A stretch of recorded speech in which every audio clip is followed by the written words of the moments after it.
The sun is a memory. Above them is a permanent grey ceiling of ash that chokes the air and smothers the light. The world has become a monochromatic ghost of itself, a landscape of skeletal trees and dust-caked rock. A great mountain to the north, a place of fire spirits, had coughed its guts into the sky a season ago, and the long winter that followed has no end in sight.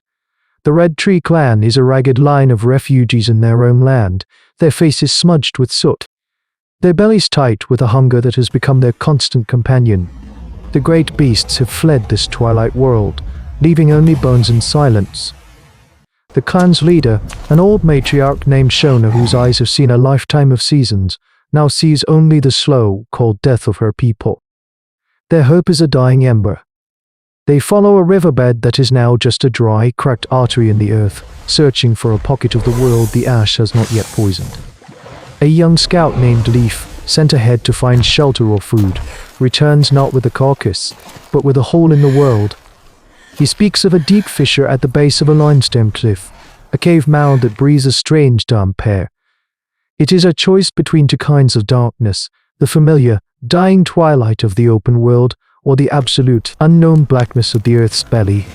Shona, her face a mask of grim resolve, makes the decision. The surface world is a tomb, the cave is a chance.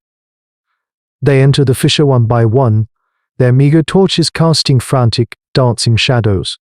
The air is cold and smells of whetstone and deep time. They are a surface people, creatures of the sun and the wide sky. To willingly descend into this subterranean realm feels like a betrayal of their own nature, a willing burial. But as they move deeper, following a passage that slopes gently downwards, the rock walls around them begin to glow. At first, it is a faint, phosphorescent shimmer, like starlight seen through water. Then, as the passage opens into a cavern so vast their torches cannot find the ceiling, the light swells into a soft, steady, ethereal green. They have found a new kind of forest. The light comes from a thick, velvety moss that carpets the walls and ceiling, pulsing with a gentle, living energy. This is a world of eternal twilight, a silent, beautiful sanctuary lit from within. The bioluminescence of the moss creates an landscape of soft shadows and gentle contours, revealing a subterranean river of clean, clear water and strange, pale fungi clinging to the rock formations. It is a complete, self-contained world, untouched by the grey death on the surface.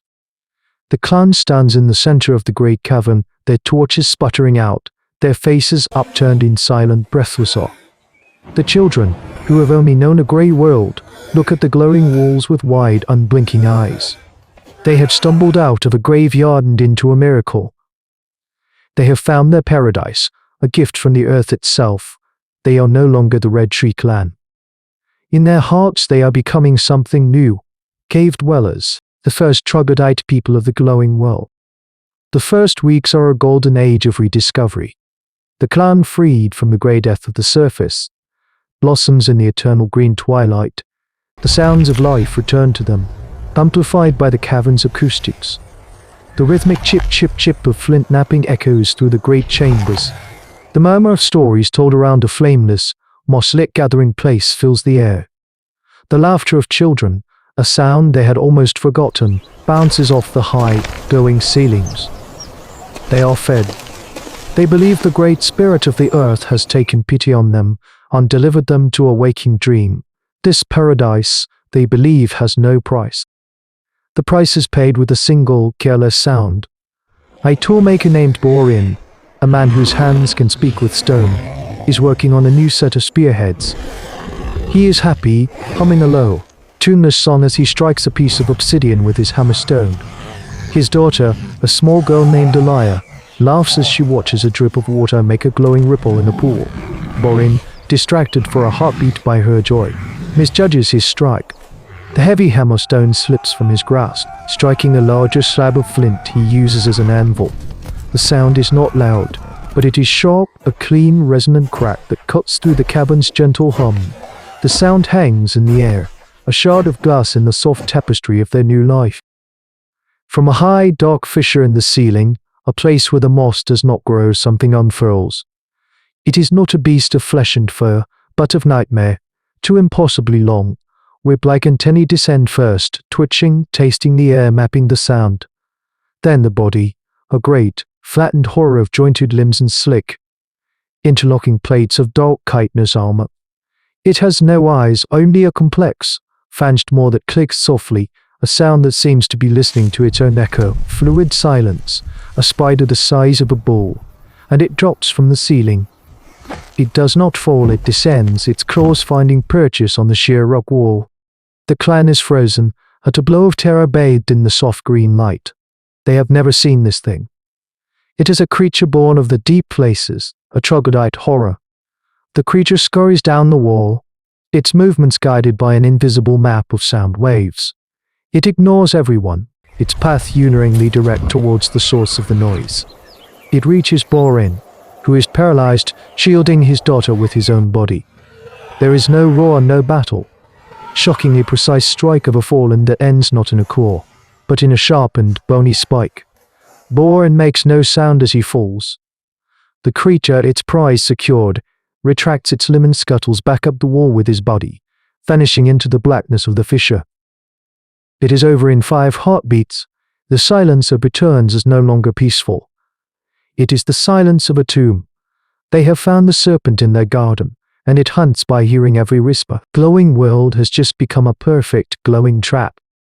Terror imposes a new law, the law of absolute silence. The clan's vibrant, vocal life collapses into a state of tense, whispered pantomime. A drop tool is a source of heart-stopping fear. A child's stumble, a cough in the night, a lover's gasp, each is a potential death sentence. They learn to walk with a dancer's grace, their feet rolling from heel to toe to muffle the sound of their steps. They wrap their slowly, carefully, their world shrinking to a bubble of paranoid quiet. But this is not living, it is a state of suspended animation. They cannot warn each other of dangers other than the sound hunters. They cannot share complex ideas. Their community, the very thing that ensures their survival, is dissolving into a collection of isolated, terrified individuals. The solution comes from the one who has always lived in this world of silence. Maya is a huntress, a woman born without the ability to hear. In the old world, her deafness was a handicap, a wall between her and the clan.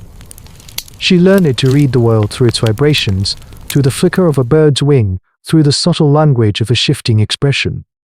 Here, in the glowing prison, her handicap has become a profound expertise.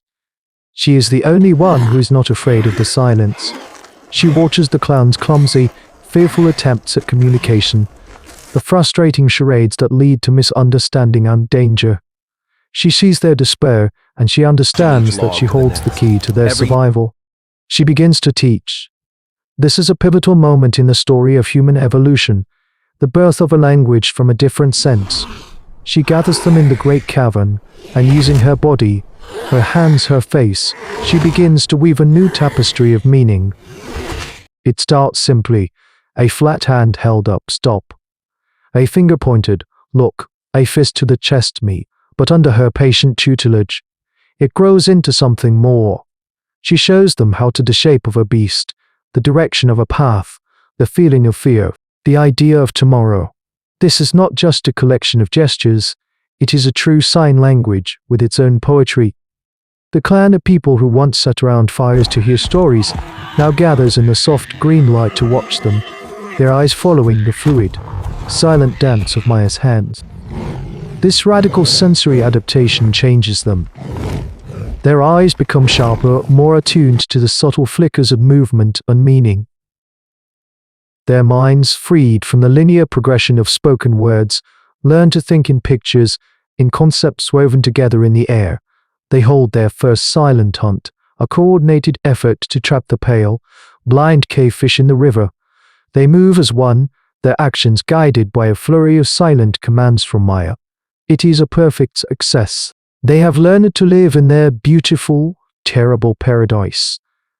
They have sacrificed their voices, the very sound of their humanity, to stay alive. In the eternal, glowing twilight, they move with a new grace, their hands weaving the complex, silent story of the people who learned to listen with their eyes. This transformation was more than an adaptation, It was a redefinition of what it meant to be human. By abandoning speech, they did not become less but more. They proved that the essence of our species is not the sound we make, but the unyielding drive to connect, to share thought, to build a community of minds. Their silent language, born of terror and necessity, became a testament to the incredible plasticity of the human brain. It was a discovery that language is not a single tool, but a vast and varied landscape, and that when one path is blocked by a monster, we will always find another. These ancient humans, living in their glowing cage, did not just survive, they evolved, unlocking a new dimension of perception and proving that the will to communicate is the most fundamental survival instinct of all. Their hands, once used only to hold a spear, now held the entire world. The strongest human tribes were not the ones who shouted the loudest, but the ones who learned to understand the silence. But, on the Great Plains, a new kind of partnership was being born, one that would give humanity the speed of the wind.